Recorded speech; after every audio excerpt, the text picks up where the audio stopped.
Hello दोस्तों, जैसे कि हमने इसके प्रीवियस पार्ट में देखा कि डब्ल्यूबीसी क्या होती है। डब्ल्यूबीसी के 5 टाइप थे और उसके बाद से हम उन टाइप्स के बारे में पढ़ रहे थे, जहाँ पे हमने पढ़ा था कि न्यूट्रोफिल जो होता है वो लार्जेस्ट अमाउंट ऑफ बैक्टीरिया और इन्फेक्शन को से लड़ने वाले पहले सैनिक होते हैं। एसिनोफिल जो होते हैं वो पैरासिटिक इन्फेक्शन को कम करने में हेल्प करता है। बेसोफिल जो होता है वो एलर्जी कम करने में हेल्प करेगा। लिम्फोसाइट वायरस से लड़ते हैं और जो मोनोसाइट होते हैं वो बैक्टीरिया और डेड सेल्स को साफ़ करते हैं।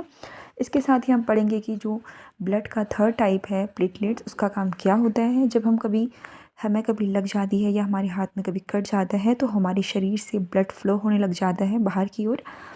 तो उस टाइम पे प्लेटलेट्स जो होती हैं वो हमारे शरीर के खून को जमाने का काम करती हैं। प्लेटलेट्स का जो अदर नेम है उसको बोलते हैं थ्रोम्बोसाइट्स।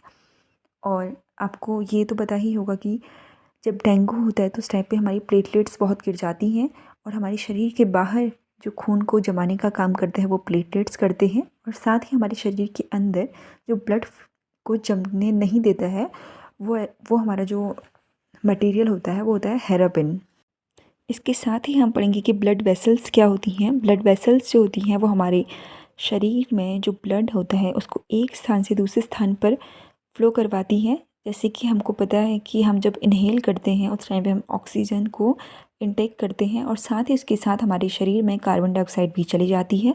तो उस कार्बन डाइऑक्साइड को साफ़ करने के लिए हमारी जो ब्लड होता है उसको हार्ट में लेकर के आया जाता है। उसके बाद जो कार्बन डाइऑक्साइड जिसमें ऐड होती है उस ब्लड को हमारे लंग्स में भेजा जाता है। लंग्स से कार्बन डाइऑक्साइड को बाहर फेंका जाता है और उसके बाद आर्टरीज के द्वारा हमारे हार्ट से जो ब्लड होता है वो पूरी हमारी बॉडी में पंप होता है। इसमें हमारी जो दो टर्म है धमनी और शिरा, यानी कि आर्टरीज और वेंस, तो हम इनके बारे में पढ़ेंगे। जो आर्टरीज होती हैं हमारी वो हमारे हार्ट से ऑक्सीजन रिच ब्लड को शरीर के हर एक पार्ट में ले जाती है। और हमारी हृदय के अंदर जो रक्त का फ्लो होता है वो इतना तेज़ और इतना हाई प्रेशर पे होता है। जो हमारी जो आर्टरीज़ होती है उनकी जो दीवारें होती हैं वो थिक होती हैं और इलास्टिसिटी का उसमें प्रॉपर्टी होती है। उसके बाद हम पढ़ेंगे कि शिरा क्या होती है, वेंस क्या होती है।